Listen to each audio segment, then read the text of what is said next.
Oh, good morning. Yes, just putting the final touches to my indoctrination plan for young people today. Takes quite a bit of work as a teacher to indoctrinate young people.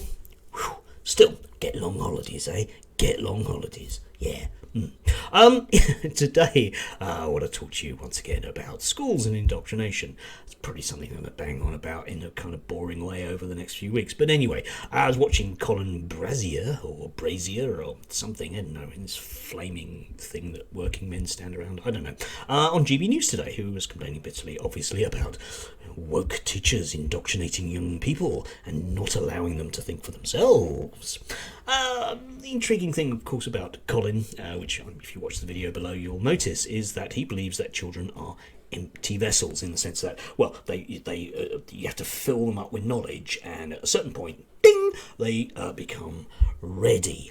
I presume that the school leaving age used to be lower in the 1950s, say 14, 1970s, 16, and now because children are now taller and therefore they need more knowledge inside them to fill them. Yeah, children are empty vessels, so you flip open their head and you pour the knowledge in, and blah, they have no ability to affect this process whatsoever.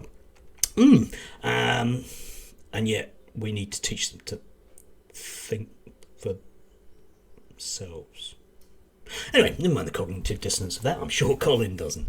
It's only common sense.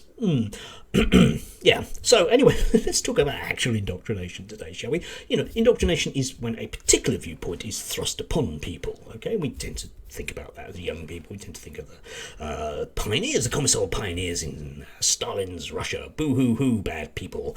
And, the Hitler Youth in Nazi Germany, boo-hoo-hoo, bad people. And, I don't know, lots of people's attitude to the Catholic schools in this country, I suppose. But, anyway, there are a lot of legal responsibilities that teachers have to fulfill. One of the principal ones recently has been the prevent strategy, whereby teachers are expected to keep a beady eye on their pupils lest they think for themselves and become radicalised.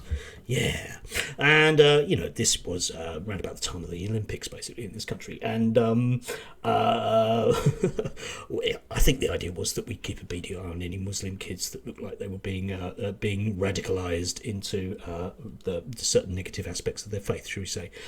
These days, it has subtly switched, and oddly enough, now we're supposed to be worried about 15-year-olds watching Ben Shapiro in their bedrooms. It's changed. Yes, the government's prevent strategy actually means that legally I have to keep a beady eye on children, and I also need to promote something called British values. You can see what they are here. I'm always slightly amused about the fact that I have to teach these, because if you look at them, they don't necessarily apply to our current government to a certain extent. In a lot of ways. Anyway, if Ofsted came in school that I worked in wasn't promoting British values, it would be shut. There's indoctrination for you. I have to teach kids illegally that the British democratic system is the best in the world. End of. Have to. The way I do that, of course, because I like children to think for themselves, is that I tell them this, and then I say to them that is actually a legal requirement from the government, I have to say. Because I'm sure they can make up their own minds about what indoctrination is. There are loads of others as well. If you think about it, I am legally charged with keeping my children safe in almost every single way possible, and that basically means that I have to have an understanding of their home background. For the average teacher in a secondary school, if you think about that, that's an awful lot of kids each week that I have to know an awful lot about. But hey, let's not worry about that, shall we? Yeah, indoctrination is when a particular viewpoint is thrust upon people. The government has a national curriculum, which is policed by a group of people called, what are they called, Ofed? Ofsted, isn't it? I'm not quite sure where the stead comes from. Anyway, it's policed. I am policed. Schools are policed by the government, which has been in power, let's face it, for 10 years. One of the first things that Michael Gove did 10 years ago when he came in was completely change the national curriculum to better reflect Britishness. You look at the history curriculum, that's certainly true. There is a level of indoctrination in schools, but it ain't coming from people who are left-wing. I assure you, it's actually coming from Her Majesty's government. And let's not kid ourselves, they're a Conservative government, so they're going to be keen on things like cricket and not mentioning the slave trade very much. That's where your indoctrination is. And I personally find it slightly insulting that bunches of people who have not been in the school since, I don't know, the year dot, basically, tell me what my job is and tell me what I'm doing wrong, despite the fact that they've never seen me do it.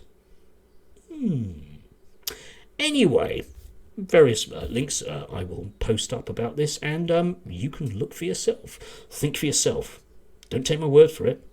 Think for yourself. Think. Anyway, gotta go. Lessons to do. What teachers are supposed to do. There is an awful lot of pressure on them to... Oh, I have a cat now. Thank you, cat.